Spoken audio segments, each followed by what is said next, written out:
Bienvenue sur Africa 24 dans cette nouvelle édition du 12-15. Voici les titres de l'actualité. Au Maroc, le projet de loi sur la langue berbère a été adopté.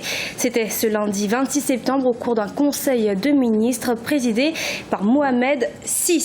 Au Congo, création d'un guichet unique du tourisme et de l'hôtellerie. Il ambitionne d'atteindre à l'horizon 2021 10% du PIB. Et puis au Kenya, avec un déficit à 225 millions d'euros. Durant son dernier exercice fiscal, la compagnie aérienne Kenya Airways est à la recherche de partenaires stratégiques.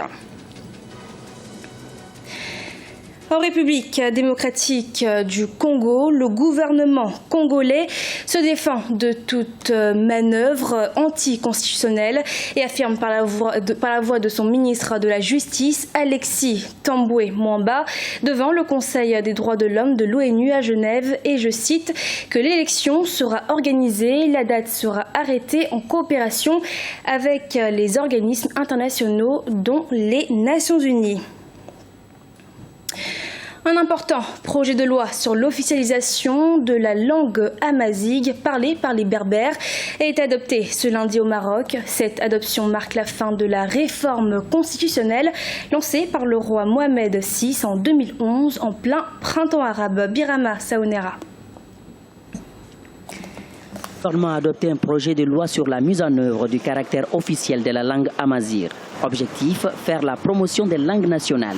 L'adoption de ces projets de loi marque aussi la fin de la réforme constitutionnelle lancée en 2011 par le roi Mohamed VI. L'usage de la langue amazigh ou berbère contribue selon certains observateurs au développement économique et culturel du Maroc. Il y a énormément de population et même au niveau du développement, parce qu'ils ont beaucoup aussi à apporter au pays. C'est quand même les premiers commerçants au Maroc. Il fallait mettre quelque chose en place pour la langue amazigh parce que ils tiennent aussi à une partie du développement, que ce soit culturel, économique et autres. La langue amazigh est très prisée des Marocains. Selon un recensement datant de 2004, 8 millions de personnes parlent l'un des 3 dialectes berbères du pays.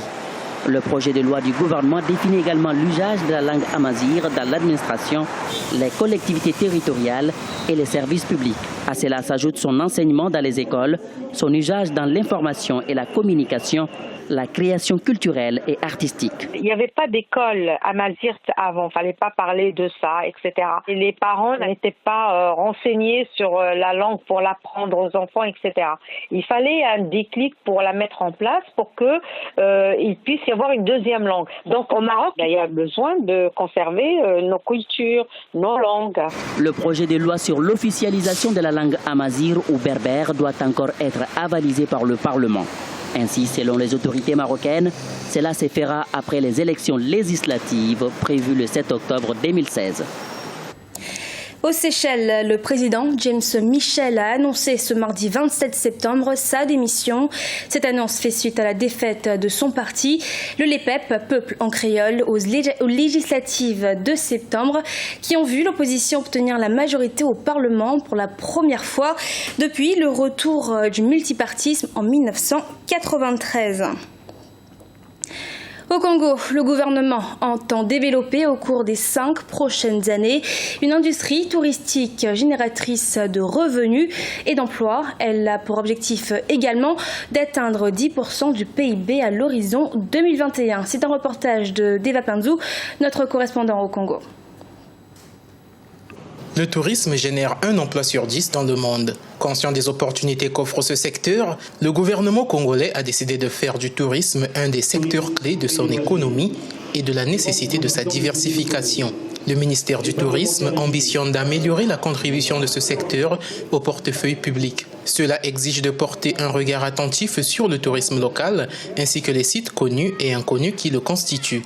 Le gouvernement, votre gouvernement, que dirige le Premier ministre Clément Mwamba, entend développer au cours des 5 prochaines années une industrie touristique génératrice de revenus et d'emplois pour atteindre 10% de notre produit intérieur brut à l'horizon 2021. Le diagnostic de ce secteur dans notre pays a permis de mettre en évidence des améliorations observées ces dernières années et de relever les insuffisances dont il souffre. La République du Congo dispose de plusieurs atouts qui nécessitent d'être mis en valeur. La beauté, la richesse et la diversité des sites soutenus par leur potentiel naturel et culturel, la densité et la diversité des forêts, l'envergure et la majesté du fleuve Congo. À côté de ces atouts, des écueils ralentissent le développement de ce secteur. La faible valorisation des sites touristiques, la faible consommation des produits touristiques par les Congolais eux-mêmes, l'absence des parcs zoologiques. Le potentiel naturel reste sous-exploité. Les principales contraintes reposent sur des aspects d'ordre opérationnel, techniques, socio-économiques et financiers, que le gouvernement s'engage à résorber par une meilleure exploitation des infrastructures existantes et par la valorisation du potentiel naturel, culturel, matériel et immatériel de notre pays. Le tourisme peut constituer une source de développement et de progrès à tous les niveaux. Par ailleurs, le ministère du Tourisme et des Loisirs a décidé de mettre en place un guichet unique des systèmes du tourisme, de l'hôtellerie et des loisirs avec à la clé la création d'une direction des systèmes d'information et de communication en son sein. La société Kenya Airways à la recherche d'un partenaire stratégique. Elle va céder une partie de son capital à des investisseurs étrangers, mais envisage également une restructuration qui aura pour incidence le redéploiement ou le licenciement de 600 salariés. Olivia Hieré-Dobré. La compagnie aérienne Kenya Airways est en pourparlers avec des investisseurs institutionnels en vue d'une prise de participation dans son capital. Avec un déficit qui s'est creusé à 25,7 milliards de shillings, soit 253 millions de dollars durant son dernier exercice fiscal, la recherche d'un partenaire stratégique par Kenya Airways s'inscrit dans le cadre de son plan de restructuration baptisé Operation Pride. Ce plan prévoit notamment la suppression de 600 emplois et la réduction de sa flotte de 52 à 36 appareils en vue de lever des fonds à long terme et de renouer avec les bénéfices. Nous avons d'importantes négociations avec les créanciers pour recevoir de la liquidité, avec les banques également. Tout se joue sur comment nous créons une liquidité suffisante à court terme. Comment nous pourrions réduire la structure de la dette globale de sorte que nous ayons une balance équitable par rapport à la dette et être en mesure de recapitaliser l'entreprise. Kenya Airways dispose d'un vaste réseau aérien sur le continent et dessert de nombreuses destinations par semaine. L'Afrique est un continent où le trafic va croître. Nous envisageons différents scénarios en fonction des différentes parties de chaque région du continent. L'Afrique du Nord a ses propres défis. L'Afrique du Sud aujourd'hui attire beaucoup de tourisme. L'Afrique de l'Est attire à nouveau du trafic. Vous savez, je suis optimiste à propos de ce qui se passe car, en tant que transporteur africain, nous devons augmenter notre niveau de pénétration dans chaque pays.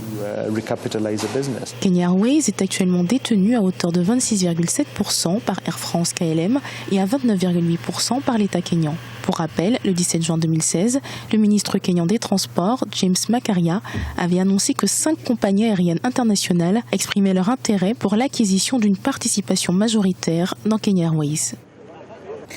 Ce journal a été réalisé par l'ensemble de la rédaction. Nous vous remercions de votre fidélité. Dans un instant, une nouvelle édition de l'actualité sur Africa 24.